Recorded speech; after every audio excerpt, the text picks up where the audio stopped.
Hello বন্ধুরা, স্বাগত আমার ইউটিউব চ্যানেল কুক কুইনে। আবারও একটা নতুন রেসিপি নিয়ে আপনাদের সামনে চলে এলাম। আমি আজকে আপনাদের বানিয়ে দেখাবো নারকেল চিংড়ির খুবই মজাদার একটা রেসিপি, যেটা বানাতেও খুব সহজ আর খুবই কম মশলায় হয়ে যায়। তো চলুন ঝটপট শিখে নিই নারকেল চিংড়ির এই দুর্দান্ত রেসিপিটা। তো দেখুন, নারকেল চিংড়ি বানাবার জন্য বড় সাইজের গলদা চিংড়ি নিয়ে নিচ্ছি, যাকে ভালো করে ধুয়ে পরিষ্কার করে নিয়েছি। এবার এতে হলুদ গুঁড়ো, লঙ্কা গুঁড়ো, সামান্য লবণ দিয়ে ভালো করে মাছটা মাখিয়ে ম্যারিনেট করে নেবো 10 মিনিট। যতক্ষণ ম্যারিনেট হচ্ছে মাছটা, ততক্ষণ দেখুন মিক্সিং জারে আমি নারকেল নিয়ে নিয়েছি কুচি 1/2 কাপ, আর তাতে দিয়েছি 1 টেবিল চামচ রসুন আর 1 টেবিল চামচ আদা। এবার মিশ্রণটার একটা পেস্ট বানিয়ে রেখে দেবো।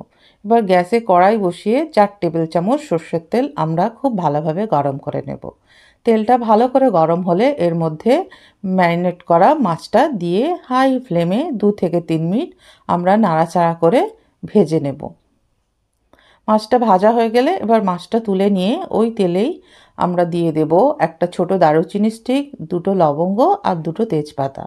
10 সেকেন্ডের মতো ফোড়নটা ভেজে নিয়ে এতে 1/2 কাপ পেঁয়াজ কুচি দিয়ে ভেজে নিচ্ছি হালকা লালচে কালার আসা পর্যন্ত।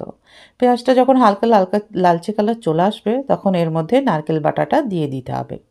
নারকেল বাটাটা দেওয়ার পরে ভালো করে কষিয়ে নিতে হবে, যাতে যে নারকেলের সঙ্গে আদা রসুনের পেস্টটা আছে তার কাঁচা গন্ধটা চলে যায়। দেখুন, খুব ভালোভাবে আমি মশলাটা কষিয়ে নিয়েছি। এবার এর মধ্যে আমি গুঁড়া মশলা অ্যাড করব, যার মধ্যে আছে লঙ্কা গুঁড়ো আছে 1 টেবিল চামচ, হলুদ গুঁড়ো আছে 1/2 টিস্পুন আর ধনিয়া গুঁড়ো আছে 1 টিস্পুন। এবার ভালো করে মশলাটা তেল ছাড়া পর্যন্ত কষিয়ে নিতে হবে। তো মশলাটা আমি 2 মিনিট ভালো করে কষিয়ে নিয়েছি, তেলটাও খুব ভালোভাবে ছেড়ে দিয়েছে। এবার এর মধ্যে আমি দিয়ে দেব ভেজে রাখা চিংড়ি মাছটা।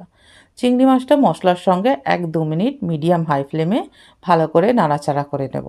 2 মিনিট পরে এর মধ্যে দিয়ে দেব স্বাদ মতো লবণ। লবণটা দেওয়ার পরে মাছের সঙ্গে খুব ভালো করে মিশিয়ে নিয়ে এর মধ্যে আমি দিয়ে দেব 1/2 কাপ গরম পানি। গরম পানি দেওয়ার পরে ভালো করে নাড়াচাড়া করে মিডিয়াম হাই ফ্লেমে 3 থেকে 4 মিনিট আমরা রান্না করে নেব। আমি ঢাকা চাপা দিয়ে 4 মিনিট রান্না করে নিয়েছি। তো দেখুন, আমার রান্নাটা প্রায় কমপ্লিট হয়ে গেছে। এবার নামাবার আগে আমরা কাঁচা লঙ্কা দিয়ে দিচ্ছি, খুব সুন্দর একটা ফ্লেভার আসবে লঙ্কার, আর ধনিয়া পাতা কুচি দিয়ে দিচ্ছি। এবার আমরা একে 2 মিনিট দমে রেখে দেব, চুলার গ্যাসটা বন্ধ করে। তারপরে পরিবেশন করে আপনাদের দেখাবো। তো দেখুন বন্ধুরা, তৈরি হয়ে গেছে আমাদের দুর্দান্ত স্বাদের নারকেল চিংড়ি। খুবই সহজ আর খুবই মজাদার হয়, গরম গরম ভাতের সঙ্গে খুবই ভালো লাগে খেতে। অবশ্যই আপনারা বাড়িতে ট্রাই করবেন। কেমন হলো আমাকে কমেন্টসের মাধ্যমে জানাবেন। আমার রেসিপিটা যদি আপনাদের একটুও ভালো লাগে, তো অবশ্যই আমার চ্যানেলটা সাবস্ক্রাইব করে পাশে দেওয়া বেল আইকনটা ক্লিক করে নেবেন, করে আমাকে সাপোর্ট করবেন। সবাই ভালো থাকবেন, সুস্থ থাকবেন। আজ এই পর্যন্ত, আবার অন্য কোনো ভিডিও নিয়ে আপনাদের সামনে হাজির হব। ততক্ষণের জন্য আল্লাহ হাফেজ।